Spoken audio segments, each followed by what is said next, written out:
My name is David, and I was recently hired as a direct caregiver for a 65-year-old woman named Evelyn. Evelyn has dementia, and her daughter Lisa hired me to ensure she received the necessary care during the night. I had previous experience caring for people with dementia, so I was prepared for some unusual behaviors. I arrived at Evelyn's house on a sunny afternoon. The house was old, with a red brick facade and a well-kept garden. The interior was cozy, filled with antique furniture and family photos on the walls. Lisa greeted me warmly, showing me around and explaining her mother's routine. Evelyn was in the living room, looking calm while watching TV. Lisa explained that her mother was usually calm during the day, but the nights were more challenging. On the first night, I started my routine by helping Evelyn get ready for bed. We chatted a bit while I helped her change into her pajamas, and she seemed to be in a good mood, though a bit confused about where she was and who I was. After putting her to bed, I sat in the living room, keeping an ear out for any sounds coming from her room. Around midnight, I started hearing footsteps in the hallway. I went to check and found Evelyn pacing back and forth with a lost expression on her face. I tried to calm her and guide her back to bed, but she was restless, muttering things I couldn't understand. After a while, I managed to get her to lie down again, but the peace didn't last long. Not long after, Evelyn began banging the doors repeatedly. I quickly got up and went to her. Her expression was one of panic, and she was mumbling incoherent words about people trying to break into the house. Once again, I tried to calm her, holding her hands and speaking softly, assuring her that we were safe and that no one was trying to get in. Evelyn's behaviors started to escalate. Each time I put her back in bed, she seemed to grow more agitated. The murmurs that were once incoherent began to turn into desperate screams. She spoke of invisible people in the house, shadows chasing her, and nothing I said seemed to calm her. Around 3 in the morning, I heard a metallic noise coming from the kitchen. My heart raced as I went to check and found Evelyn with a knife in her hand. Her expression was pure terror, but what really scared me was the way she looked at me, as if I were one of those shadows chasing her. "Evelyn, please, put the knife down on the counter," I asked calmly, trying not to show how scared I was. "You won't get me. You won't hurt me," she screamed, brandishing the knife at me. I took a step back, trying to stay calm. "Evelyn, it's me, David. I'm here to help you. No one is going to hurt you." But she didn't seem to recognize my words. Her eyes were fixed on me, full of fear and distrust. With quick, erratic movements, she started to approach. Knowing the situation was out of control, I decided to leave the house. Slowly, I backed up to the kitchen door, keeping my eyes on Evelyn. When I reached the door, I quickly turned the knob and exited, shutting the door behind me. I heard Evelyn's muffled screams inside, and my heart ached for leaving her like that. But I knew it was the only way to ensure both her safety and mine. Outside the house, I took a deep breath and called Lisa. "Lisa, you need to come here immediately. Evelyn is having an episode. She has a knife, and I can't control her." Lisa's voice was filled with worry and confusion as she responded quickly. "I'm on my way, David. Hang in there." While I waited, I stood outside, watching the house in silence. The lights flickered occasionally, shadows danced behind the curtains, and I could hear the distant echoes of Evelyn's screams. My mind was a mix of fear and sadness. I knew caring for people with dementia could be difficult, but I never imagined I'd face something like this. When Lisa finally arrived, I quickly explained what had happened. She looked disbelieving and scared. "This can't be true. My mother has never been violent." "I know it's hard to believe, Lisa, but we need to go in carefully. She's very agitated." Together, we re-entered the house. Evelyn was in the living room, sitting on the floor, crying, the knife beside her. Lisa ran to her mother, hugging her as tears streamed down her face. "It's okay, Mom. I'm here. We'll figure this out." I picked up the knife from the floor, making sure there was no immediate danger. Watching Lisa calm Evelyn, I felt a mix of relief and exhaustion. As Lisa comforted her mother, she looked at me with gratitude and sadness. "David, I'm so sorry for doubting you. I've never seen her like this." "It's okay, Lisa. Situations like this are tough for everyone involved. The important thing is that we now understand how serious her condition is, and we can take the necessary steps to ensure this doesn't happen again." It was my first day working at Pizza Hut. I was nervous, but also excited to start. I've always enjoyed driving, and the idea of delivering pizzas seemed like a laid-back and even fun job. When I arrived at the store, I was greeted by the manager, Tom, a friendly guy in his 30s with an easy smile and a relaxed demeanor. He introduced me to the rest of the team, including Dave, another newbie who was also starting today. After a quick orientation and a few local deliveries to get familiar with the route, Tom called us over for a special delivery. "Oliver, Dave, you're coming with me on this one. We have a delivery to a house a bit out of the way.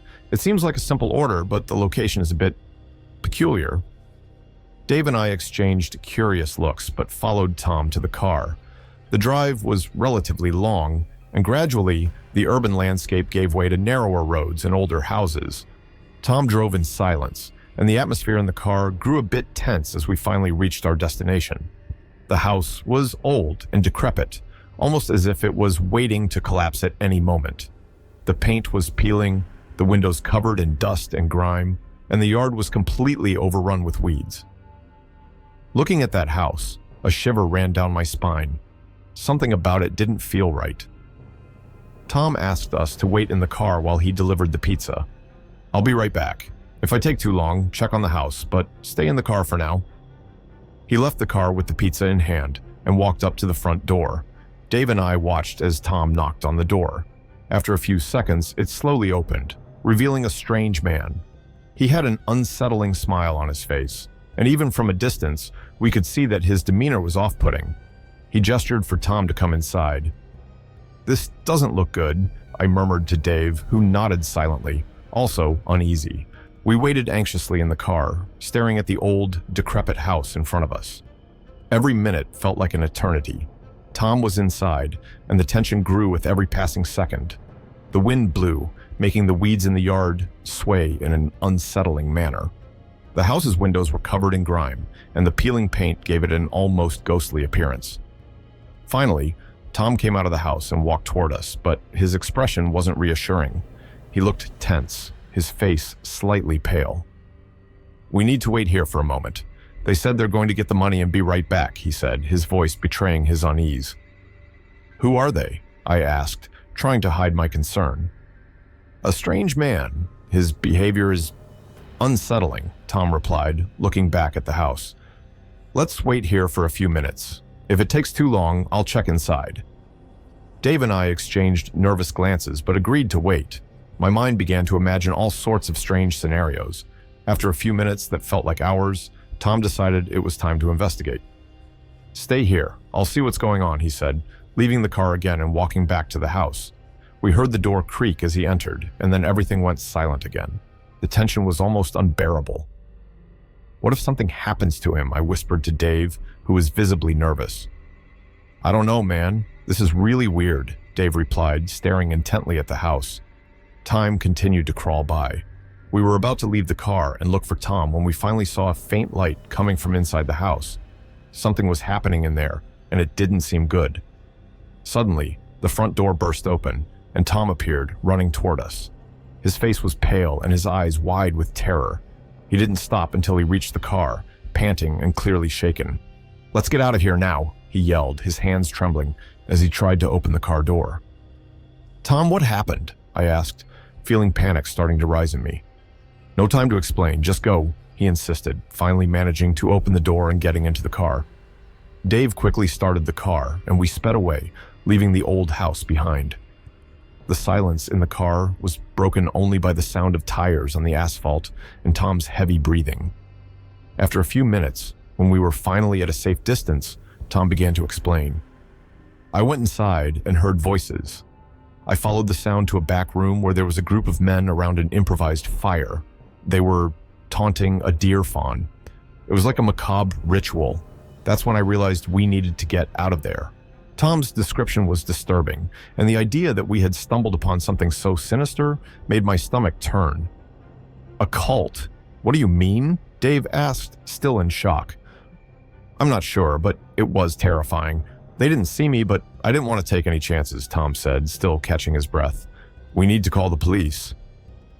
As soon as we got back to Pizza Hut, we called the police and reported the incident.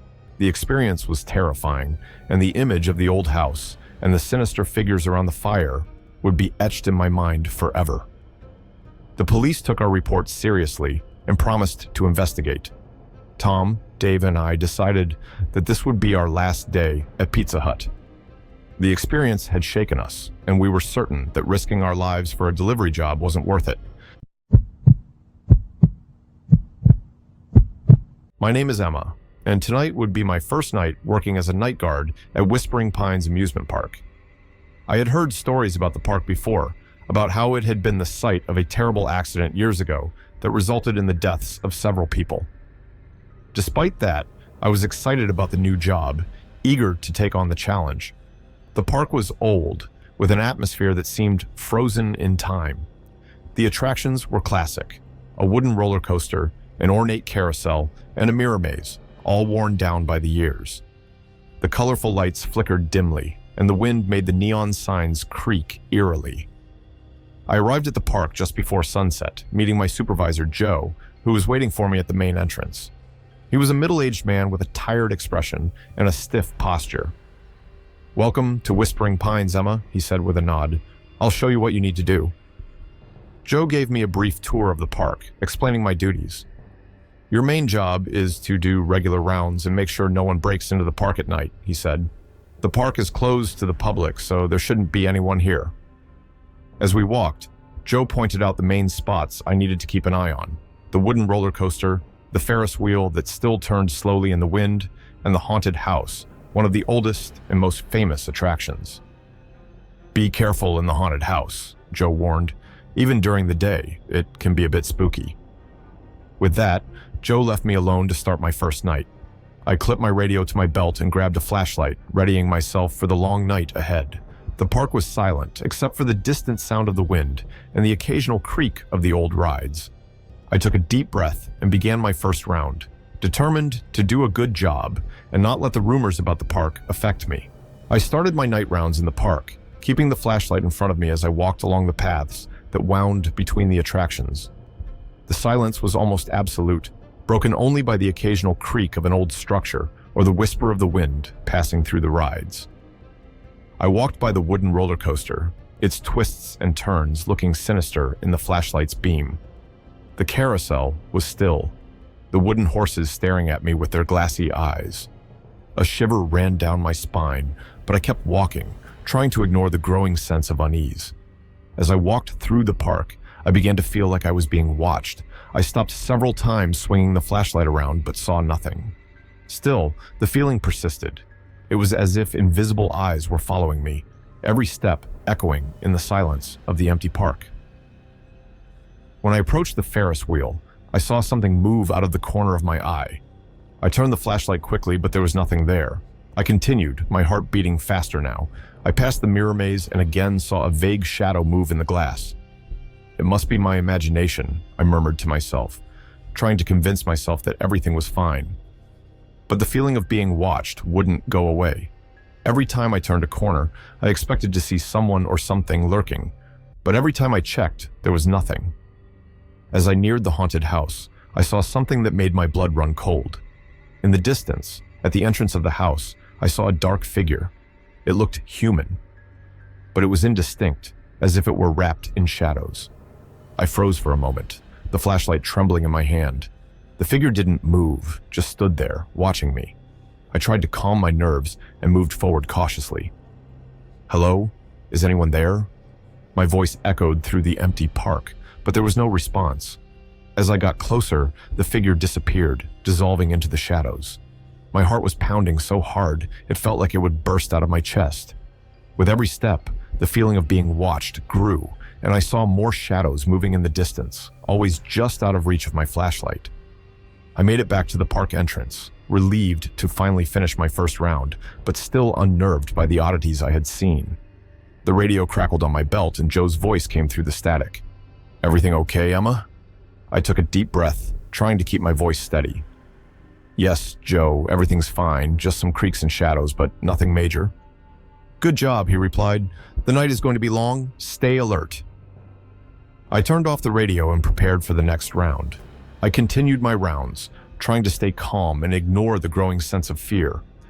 The night dragged on slowly, and the park's silence made everything more oppressive. I walked to the area with the children's rides, where rusty swings creaked softly in the wind. That's when I saw something that made my heart stop for a moment. There were children walking through the park. They wore old-fashioned clothes, as if from another era, and walked slowly, almost as if they were sleepwalking. They didn't seem to notice me as they passed among the rides, their distant laughter echoing eerily. "Hey, you kids!" I called out, trying to get their attention. One of the children turned to look at me, but before I could say anything, they ran off. The others did the same, scattering in different directions. Something about the way they ran seemed off, their legs moving awkwardly, almost as if they weren't really human. I quickened my pace, following one of the children to the wooden roller coaster. "Wait!" I shouted, but the child kept running, disappearing into the shadows. The feeling of fear was turning into pure desperation. What was happening in this park? I took a deep breath and decided I needed to talk to one of the children. Maybe I could understand what was going on. I saw a girl standing near the carousel, her back to me. I approached slowly, trying not to scare her. "Hey, are you lost?" I asked, my voice trembling. The girl turned slowly, and what I saw made me step back. Her face was pale, her eyes sunken and black, lifeless. She stared at me, and a horrifying smile formed on her lips.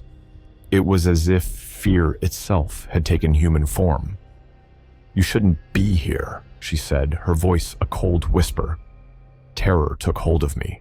I wanted to run, but my feet felt glued to the ground. The girl started walking toward me, her black eyes fixed on mine. Finally, I found the strength to move and ran as fast as I could, not looking back.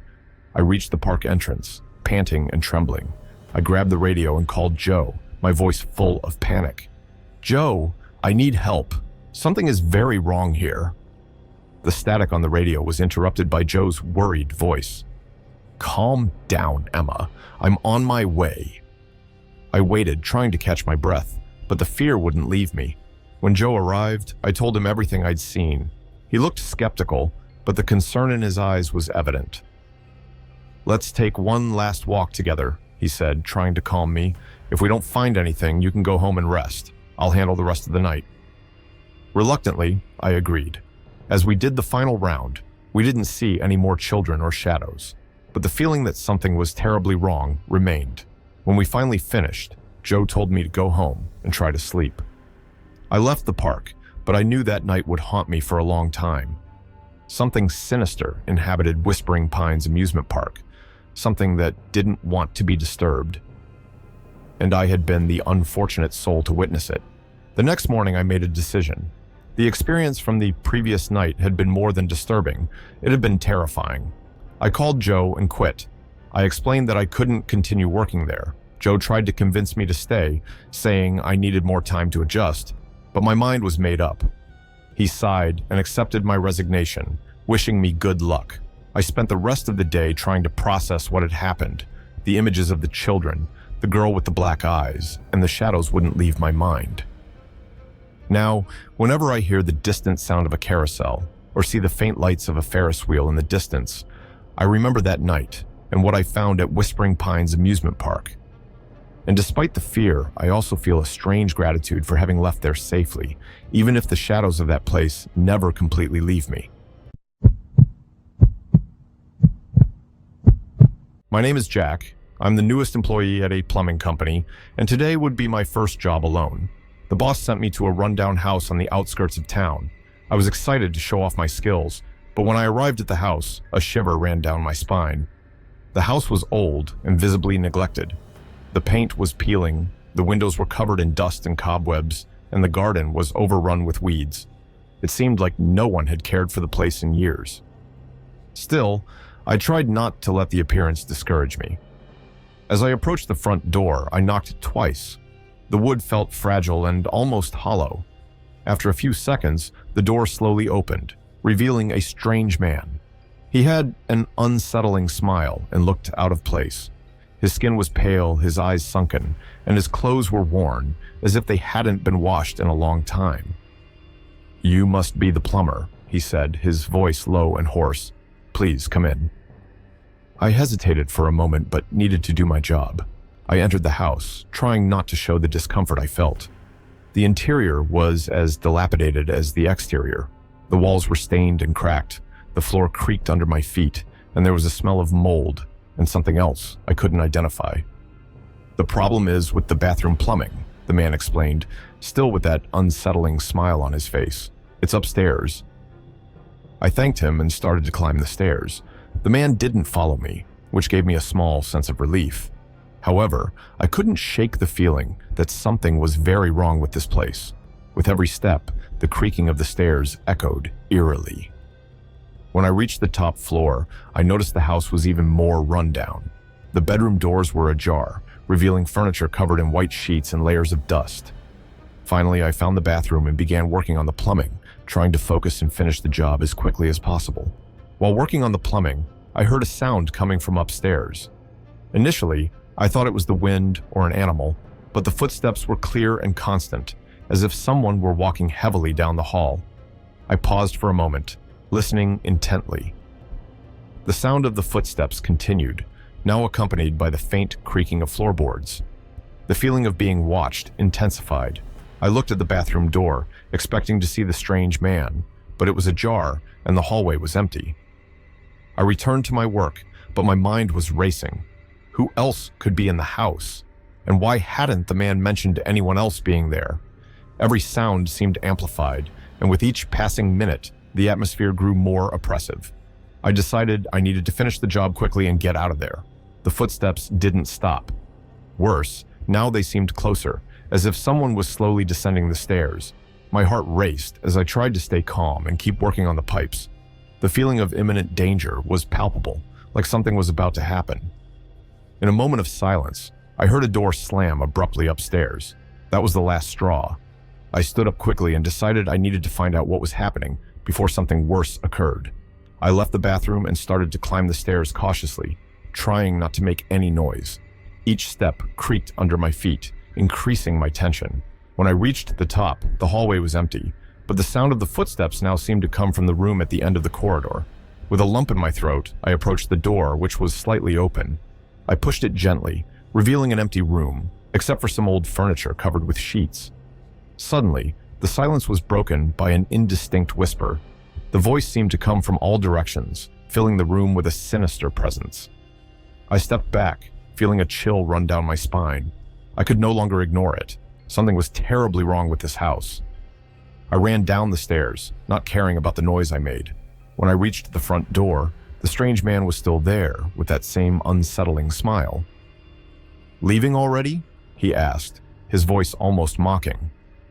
"Yes, I need some extra tools.